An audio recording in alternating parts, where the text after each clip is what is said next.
राधे राधे दोस्तों, एक बार फिर स्वागत है आपका हमारे चैनल बीइंग आस्तिक में। तो आइए जानते हैं जितिया व्रत की पौराणिक कथा। हिंदू धर्म में कई त्योहार बेहद धूमधाम से मनाया जाता है। इन्हीं त्योहारों में से एक है जितिया व्रत या जिमूत वाहन व्रत। पंचांग के मुताबिक प्रत्येक वर्ष आश्विन मास की कृष्ण पक्ष की अष्टमी को जितिया व्रत किया जाता है।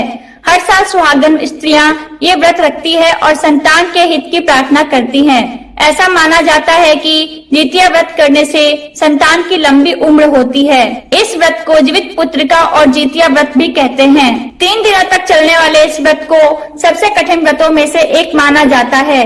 इस दिन माताएं अपनी संतान की लंबी उम्र की कामना कर निर्जला व्रत करती है। सप्तमी तिथि को नहाए खाए, अष्टमी के दिन जितिया व्रत और नवमी के दिन व्रत खोला जाता है, यानी पारण किया जाता है। नहाए खाए वाले दिन व्रतियां सूर्यास्त के बाद कुछ भी नहीं खाती हैं और घर में सात्विक भोजन बनता है। जितिया का महत्व। पौराणिक मान्यताओं के अनुसार इस व्रत का महत्व महाभारत काल से जुड़ा हुआ है। कहते हैं कि उत्तरा के गर्भ में पल रहे पांडव पुत्र की रक्षा के लिए श्री कृष्ण ने अपने सभी पुण्य कर्मों से उसे पुनर्जीवित किया था। तब से ही स्त्रियां आश्विन मास के कृष्ण पक्ष की अष्टमी तिथि को निर्जला व्रत रखती हैं। कहते हैं कि इस व्रत के प्रभाव से भगवान श्री कृष्ण व्रती स्त्रियों की संतानों की रक्षा करते हैं। जानते हैं पौराणिक कथा।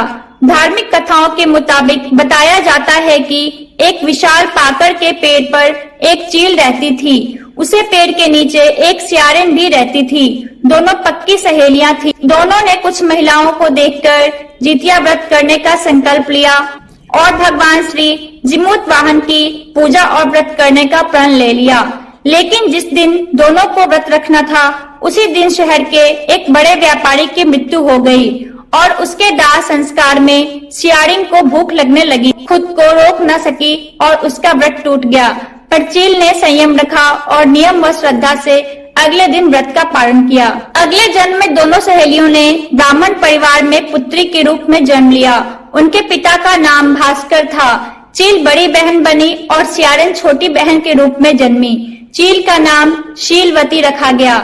शीलवती की शादी बुद्धिसेन के साथ हुई, जबकि सियारिन का नाम कपूरावती रखा गया और उसकी शादी उस नगर के राजा मलाय केतु से हुई। भगवान जिमूत वाहन के आशीर्वाद से शीलवती के 7 बेटे हुए, पर कपूरावती के सभी बच्चे जन्म लेते ही मर जाते थे। कुछ समय बाद शीलवती के 7 पुत्र बड़े हो गए और वे सभी राजा के दरबार में काम करने लगे। कपूरावती के मन में उन्हें देख ईर्ष्या की भावना आ गई।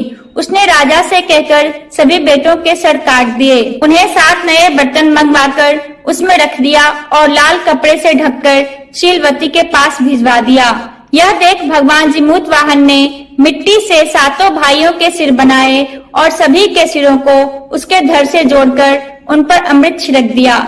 इससे उनमें जान आ गई। 7 युवक जिंदा हो गए और घर लौट आए। जो कटे सिर रानी ने भेजे थे वे फल बन गए, नारियल का फल।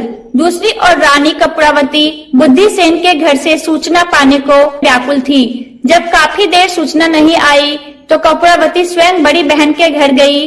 वहाँ सबको जिंदा देखकर वह सन्न रह गई। जब उसे होश आया तो बहन को उसने सारी बात बताई। अब उसे अपनी गलती पर पछतावा हो रहा था। भगवान जिमूत वाहन की कृपा से शीलवती को पूर्व जन्म की बातें याद आ गई। वह कपूरावती को लेकर उसी पाकर के पेड़ के पास गई और उसे सारी बातें बताई। कपूरावती बेहोश हो गई और मर गई। जब राजा को इसकी खबर मिली तो उन्होंने उसी जगह पर जाकर पाकर के पेड़ के नीचे कपूरावती का दाह संस्कार किया। तो यह थी जितिया व्रत की महिमा।